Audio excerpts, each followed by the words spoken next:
이거 지금 현실인 거야? 아니, 무슨 말이야? 기절했다가 일어났더니 아직 정신이 없어? 여보, 정신 좀 차려봐, 응? 현실이긴 한데 내가 아직 제정신이 아닌가 보다. 나 당신이 둘로 보이네? 내가 당신 때문에 충격을 받긴 많이 받았나 봐. 어이가 없으려니까 진짜. 당신 뭔데? 뭔데 형님이랑 둘이 애 끌어안고 있었어? 그건 또 무슨 말이야? 형수님이랑 내가? 그럴 리가. 내가 기절 좀 했었다고 내가 정신까지 나가 보여서 그래? 내가 누구 때문에 쓰러진 건데? 당신 때문이잖아. 당신이랑 형님이랑 둘이 다정하게 붙어있는 꼴 보고 기가 막혀서. 이러려고 하루 종일 연락도 안 됐냐? 나 속이고 여기 와서 있었어? 왜? 네 새끼 나온 것도 아닌데 뭐가 궁금해서 여기서 둘이 같이 있었는데? 당신 설마 그런 건 아니지? 진짜 그 3억 탐나서 그런 짓 한 거야? 그래? 여보. 왜? 내 말이 맞아서 당황스러워? 아니라고 잡아떼면 괜찮을 줄 알았어? 결국 제 의심이 맞았던 건지 남편은 따져묻는 제 말에 대꾸도 제대로 하지 못하고 당황하고 있었습니다. 그걸 보니까 제가 예상한 게 맞았구나 확신이 들더라고요. 남편이 3억에 눈이 멀어 자기 씨를 형수한테 팔고 그 자식이 궁금해서 한달음에 달려와서 붙어 있었다는 걸 말이죠. 그렇게 생각한 저는 너무 허망하고 끔찍해서 당장이라도 눈물이 쏟아질 것 같았습니다. 아무리 돈이 아쉽다고 해도 설마 그런 짓을 할 줄은 몰랐는데 나랑 상의 한마디 없이 이런 말도 안 되는 일을 벌인 남편에게 저는 환멸이 날 지경이었어요. 그런데 그 순간 가만히 있던 형님이 제 말을 가로챘습니다.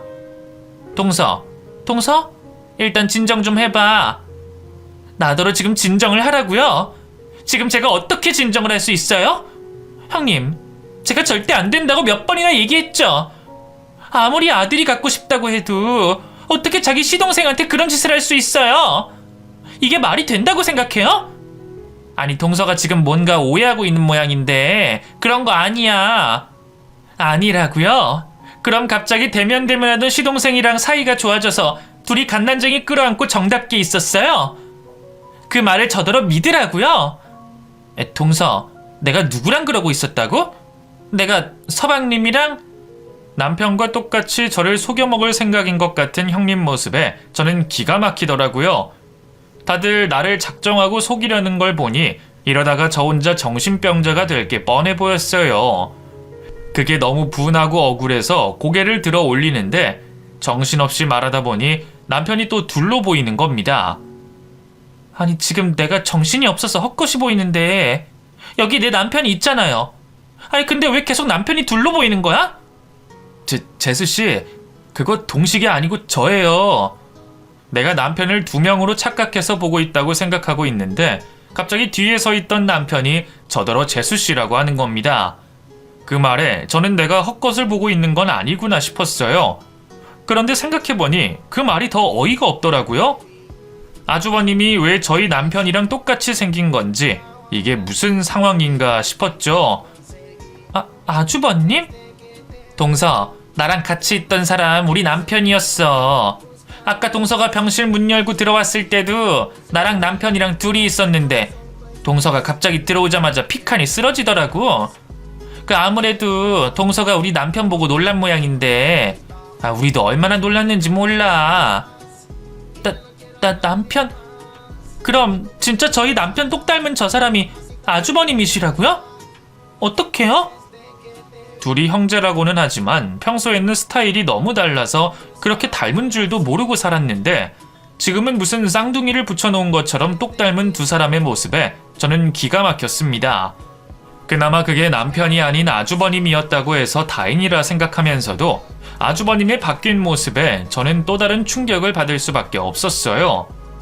이게 다 무슨 일이길래 못 본 사이에 아주버님이 남편이랑 일란성 쌍둥이 같은 모습이 됐는지 저는 도통 짐작을 할 수 없었거든요. 그래도 다행히 저 혼자만 모르고 있던 건 아니었는지 남편도 자신을 닮은 형의 모습에 당황스러워하고 있었습니다. 그러게, 이게 대체 무슨 일이야? 형 살이라도 뺐어? 뭘 어쨌길래 갑자기 나랑 얼굴이 똑같아진 거야? 나도 진짜 귀신 보는 줄 알고 깜짝 놀랐잖아. 나도 이렇게 놀랐는데 이 사람은 어땠겠어? 여보, 많이 놀랐지? 당신도 진짜 몰랐던 거야? 그럼 여태 어디 있다가 온 거야? 일이 좀 바빠서 시간을 못 보고 있다가 부랴부랴 달려왔지. 당신이 전화 안 받길래 먼저 갔구나 싶어서 병원으로 왔더니 당신이 이렇게 누워있고 애 낳은 형수님은 되려 당신 걱정하고 있잖아. 나도 쓰러진 당신 때문에 놀라서 형 얼굴 볼 새도 없었네. 아무튼 형, 말 좀 해봐. 그게... 이걸 뭐 어떻게 설명해야 하냐? 각오를 했는데도 말하기가 어렵네. 됐어, 내가 설명할게. 동서나 서방님한텐 죄송한 일이지만 일이 그렇게 됐어요. 뭐가 그렇게 됐다는 거예요? 설마 아주버님 얼굴 저렇게 된 게 형님 작품이에요? 미안해 동서. 동서가 남편은 못 빌려준다며. 그러니 나도 다른 방법을 찾아야지. 어떡해? 서방님 얼굴이 아들 복 많은 관상이라니까 씨앗 대신 얼굴 좀 빌렸어. 뭐라고요? 얼굴을 빌려요? 그럼 정말 사진이라도 들고 가서 아주버님 얼굴을 저희 남편 얼굴처럼 성형이라도 했다는 거예요? 남편 빌려달라는 말까지 들었으니 더 놀랄 일은 없을 거라 생각했는데 형님은 언제나 제 예상을 뛰어넘는 사람이었습니다. 제가 남편을 못 빌려준다 그래서 도리가 없었다면서 아들 복 많은 저희 남편 얼굴대로 자기 남편 얼굴 관상을 바꿨답니다. 그렇게라도 하면 아들을 꼭 낳을 수 있을 것 같았다는 거예요. 그제서야 저는 임신 기간 동안 아이의 성별을 확신하며 자신만만했던 형님의 태도를 이해할 수 있었어요. 제 입장에서는 아무리 그래도 그런 미신 가지고 도박을 하나 싶은데 형님 입장에서는 그게 미신이 아니라 확신이 됐던 모양입니다. 하기사 애초에 제가 아들만 낳은 건 남편 덕이고 자기가 딸만 낳은 건 아주버님 탓이라며 둘이 한 뱃속에서 나온 자식인데 저희 남편만 아들 가질 복을 타고난 거라 생각해서 남편까지 빌려달라 했던 형님이었으니 그런 사주팔자도 철석같이 믿었을지도 모르죠. 어쩌면 그동안 너무 오랫동안 고생을 하는 바람에 그런 거라도 붙잡지 않으면 못 견뎠던 건지도 모르겠습니다. 그래도 저는 무슨 이런 일이 있나 싶어 기가 막히기만 한데 형님은 정말 그 덕분에 아들을 낳았다고 생각하는지 다 그 덕분이라며 만족을 하고 계셨어요. 미리 말 못해서 미안해 동서. 근데 미리 말했으면 동서가 허락했겠어? 우리 딴에도 어쩔 수가 없었어. 그래도 덕분에 아들 낳았잖아. 어느 정도는 동서랑 서방님 덕분인 거지. 동서도 드디어 아들 조카 봐서 좋지 않아? 그래도 형제끼리 얼굴 좀 닮을 수도 있는 거지. 이미 벌어진 일인데 이런 걸로 섭섭해하지 말자. 내가 얼굴값은 제대로 쳐줄게. 뭐라고요? 형님은 지금 그걸 말이라고 하세요? 나 정말 형님같이 황당한 사람은 처음 봤어요. 전에는 내 남편을 내놓으라고 하더니 이제는 남의 얼굴까지 도둑질하고. 이게 정말 말이 된다 생각해요? 너무 뻔뻔하게 아무렇지 않게 이야기하는 형님 때문에 저는 또다시 기절할 지경이었습니다. 대체 사람이 무슨 생각을 가지고 있으면 저런 생각을 아무렇지 않게 할 수 있는 건지 이런 황당한 짓을 거침없이 하는 형님이 완전히 미쳤구나 싶기까지 했어요. 얼굴값은 뭔지 이번에도 대충 돈으로 무마하려고 하는 형님의 행동에 울분이 터졌죠. 대체 얼굴값이 뭔데요? 형님은 뭐든 다 돈으로 된다고 생각해요? 그래서 이런 뻔뻔한 짓을 하는 거예요? 사람이면 어떻게 이런 짓을 해요, 진짜? 여보, 너무 그러지 마. 형수님도 그렇고 당신 몸도 안 좋은데 일단 집에 가자, 응? 제가 형님에게 고래고래 소리 지르며 대들자 남편이 오히려 저를 말리며 집으로 데려가려 했습니다. 정작 얼굴 뺏긴 건 자기면서 자기는 아무렇지도 않은지 제가 너무 흥분했다며 저를 진정시키려고 하더라고요. 결국 저는 병원에서 쫓겨나기 전에 병실을 벗어날 수밖에 없었고 남편에게 억지로 끌려가듯 집으로 돌아가게 됐습니다. 아이들이 집에 있는 걸 보니 아까처럼 화를 낼 수도 없고 이 상황을 어떻게 해야 하는지 도저히 진정되지 않는 속을 냉수로 달랠 수밖에 없었어요. 그런데 그런 저와 달리 남편은 너무 태연하게 있는 거죠. 뭐야? 당신은 화도 안 나? 아까 그 꼴 보고 아무렇지도 않아? 아니 어떻게 그런 말도 안 되는 짓을 할 수가 있어? 뭐? 아들 낳을 관상? 나 참 살다 살다 그런 말도 안 되는 미신은 처음 들어봐. 아니 그런 미신을 믿는다고 쳐도 아들 낳는 관상 바꾸겠다고 자기 남편 성형까지 시킨 사람은 다시는 없을 거야. 형님 진짜 가끔 제정신 아니다 싶었지만 이렇게까지 이상할 줄은 몰랐어. 그래놓고 뭐? 얼굴값을 쳐줘? 자기네 집 졸부라고 자랑이라도 하는 거야 뭐야? 원래 졸부들은 다 그렇게 이상한 건가? 목표를 향해서 수단과 방법을 안 가려? 당신도 너무 열내지 마. 이미 벌어진 일인데 이제 와서 우리가 화낸다고 뭐가 달라지는 것도 아니잖아. 형수나 형이 무슨 생각인진 몰라도 자기들도 오죽했으면 그랬겠어? 형수님이 아들 한번 낳아보겠다고 절이고 교회고 별짓 다 했던 거 당신도 알잖아. 뭐 우리야 줄줄이 든든한 아들만 있으니 그런 심정 모르니까 함부로 말하지 말자. 그리고 전에 그런 소리까지 했던 형수가 겨우 관상 정도 훔쳐간 거면 나는 괜찮은 것 같은데 형제간에 얼굴 좀 닮은 게 뭐 대수인가. 어머니 아버지도 이제 아셨을 텐데 별 말씀 안 하시는 거 보면 다들 별 생각 안 하는 걸 거야. 나는 별 생각해. 당신이랑 똑같은 얼굴 가진 아주버님 쳐다봐야 하는 내 기분 당신이 알아?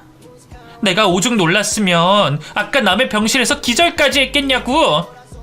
당신은 대체 누구 남편이야? 당신 이번에도 또 형님 편이야? 왜? 형님이 말한 그 얼굴값 받고 싶은 모양이지? 그래? 아니 뭐 이왕 이렇게 된 거 살해라도 받으면 좋지 않아? 내 얼굴인데 내가 얼굴값 좀 받으면 뭐 어때?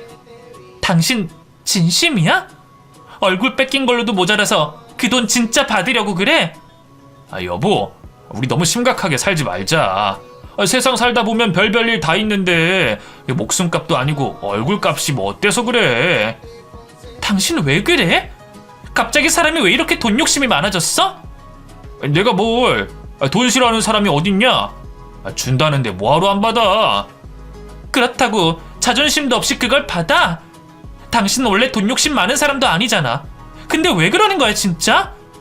돈 그렇게 필요하면 내가 줄게. 얼만데? 얼마가 필요한데? 됐어. 당신이 무슨 돈이 있다고. 그래. 당신 무슨 말인지 알겠어.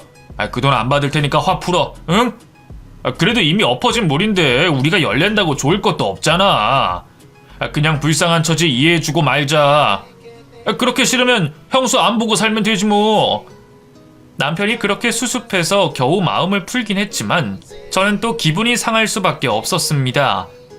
별 말씀 없으시던 시부모님마저도 형님 편을 드셨거든요. 어머님, 이건 정말 아니지 않나요? 이대로 넘어가실 거예요? 그래, 둘째 네 심정은 이해한다. 우리도 걔 얼굴 보고 얼마나 놀랐다고. 근데 걔들도 오죽하면 그랬겠냐. 그동안 나 때문에 큰애 고생이 얼마나 많았어. 하물며 친정에서도 아들 못 낳았다고 그런 수모를 겪었는데 걔가 얼마나 아들을 갖고 싶었으면 그랬겠어? 그러니까 기막혀도 우리가 조금 이해해주자. 그래도 덕분에 좋은 소식이 있었지 않니? 응? 남편이나 시부모님들이나 왜 다들 이 일을 아무렇지 않게 생각하시는 건지 이해가 되지 않았어요. 정말 내가 속이 좁아서 이러는 건가 생각할 정도였죠. 남편 말대로 제가 열을 낸다고 이제 와서 상황을 돌이킬 수 있는 것도 아니고 못 본 꼴이 되는 것도 아니지만 왠지 모를 찝찝함이 남을 수밖에 없었습니다. 그런데 그런 제 속은 아무도 몰라주는 건지 다른 식구들은 전부 형님이 낳은 늦둥이 아들 소식에 행복한 웃음만 짓고 있었어요. 심지어 요즘 세상에 100일 잔치를 누가 한다는 건지 시댁 식구들 다 불러 100일 잔치까지 벌이더라고요. 당분간은 형님 보고 싶지 않다 싶어서 일부러 시댁도 따로 가고 피해 다녔는데 시어머니가 하도 오라고 당부를 하시니 안 갈 수도 없었습니다. 결국 그렇게 3달 만에 다시 형님을 만나게 됐고 저는 그 옆에 제 남편과 똑같은 얼굴로 서 있는 아주버님을 다시 만날 수밖에 없었어요. 아들 낳았으니 다시 성형이라도 하면 안 되는 건지 보면 볼수록 그 얼굴이 참 적응이 안 되더라고요. 시부모님마저도 달라진 장남 얼굴에 낯설어 하셨지만 그런 불편한 상황들도 귀하게 얻은 어린 장손의 재롱 앞에서는 아무 문제도 아닌 듯 보였습니다. 동서, 아직도 기분 상했어? 이제 기분 좀 풀어. 동서가 그렇게 죽상을 하고 있으면 나라고 마음이 편하겠어? 그럼 형님은 제 입장이면 아무렇지 않으시겠어요? 그래, 동서 마음 알아. 내가 이해 안 되겠지. 뭐 저런 여자가 있나? 뭐 저렇게까지 아들을 낳고 싶나? 징그러울 거야. 근데 내가 오죽했으면 그랬을까? 이해 좀 해주면 안 될까? 동서야, 걱정 없이 아들만 낳았으니까 모르겠지만 나는 평생 아들 하나 가져보는 게 소원이었던 사람이야. 덕분에 소원 풀었고 동서 덕이라 생각해. 동서는 내가 밉겠지만 나는 동서한테 고마운 마음 많다니까. 그렇게 말을 하던 형님은 제게 또 돈 이야기를 꺼내셨습니다. 그러지 말고 내가 살해한다는 거 그냥 받는 게 어때? 별일 다 겪고 기분 상할 만큼 상했는데 뭐라도 받는 게 있어야 동서도 괜찮아질 거 아니야.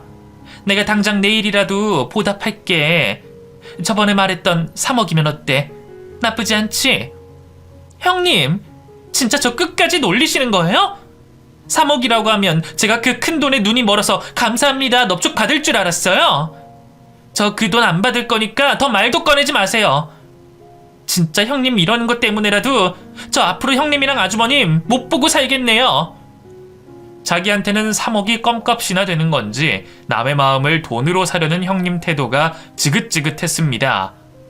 결국 나 정도는 돈으로 정리할 수 있다 생각하는 것 같았거든요. 남의 잔칫날 깽판을 치고 싶지 않아 참아보려고 했지만 참다 울분이 터진 저는 그런 형님에게 냅다 소리를 지르고 남편을 시댁에 두고 혼자 집으로 돌아가 버리고 말았습니다. 영문 모르고 저를 쫓던 남편은 시부모님 품에 안겨 놀고 있던 아들들 때문에라도 저를 쫓아올 수 없었죠. 그런데 얼마 뒤 저는 남편이 저 대신 형님에게 그 돈을 받았다는 걸 알게 됐습니다. 여보, 나 그 돈 받았어. 당신이 먼저 알기 전에 미리 말해야 할 것 같아서 말하는 거야. 근데 그냥 받는 것도 아니고 뭐 일종의 위자료 정도로 생각하면 될 거야. 응? 뭐? 당신 미쳤어? 그 돈을 왜 받아? 진짜 당신은 왜 그러는 건데? 나한테 뭐 억하심정 있니 다들? 나 미치는 꼴 보고 싶어서 그래? 그런 거 아니야. 나 그 돈 진짜 필요했어. 사실 나 그동안 바빴던 나 그동안 가게 일하면서 아르바이트 다녔던 거야. 지금 가게 사정이 너무 안 좋아서 돈이 좀 필요했거든. 그 돈 3억이면 나한테는 목숨값이나 마찬가지야, 여보. 그러니까 이번 한 번만 당신이 나 좀 이해해주면 안 될까? 저는 전혀 모르고 있었던 남편의 얘기에 갑자기 말문이 막혔습니다. 그동안 집에 꼬박꼬박 생활비 가져다주고 별 걱정 없이 놀러 다니기에 별일 없는 줄 알았더니 그게 아니라 여태껏 가게 일하랴 아르바이트 하랴 밤낮 없이 혼자 고생을 하고 다녔다는 거예요. 제가 걱정할까봐 그런 사실을 숨기고 혼자 고생을 자처했다는 남편의 말에 저는 더 이상 화를 낼 수가 없었습니다. 다른 것도 아니고 가게 사정 때문에 돈이 필요하다는데 그 돈 벌어줄 수도 없는 제가 남편을 나무랄 수 없었죠. 결국 남편의 사정을 알게 된 저는 어쩔 수 없이 형님 돈을 받기로 했습니다.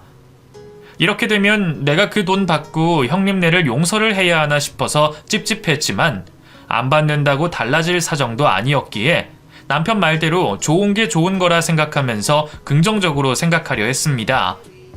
그리고 다행인지 불행인지 남편한테 다른 소식도 전해들었어요. 그리고 형 얼굴 다 갈아엎은 것도 아니야. 그 쌍꺼풀은 하기는 했는데 코랑 이마는 필러 맞았고 그 이마랑 턱에 보톡스 맞은 거 말고는 뭐 별것도 없대.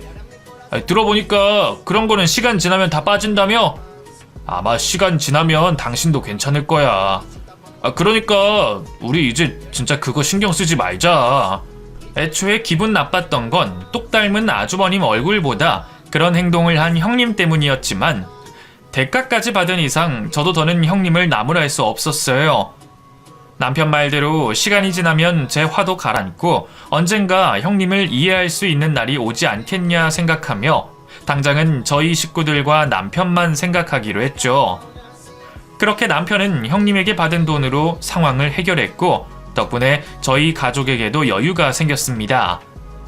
남편 상황이 그렇게 어려운 줄 몰랐지만 덕분에 직원도 쓰고 집에 오래 붙어 있는 남편을 보니 돈을 받기를 잘했다 싶더라고요.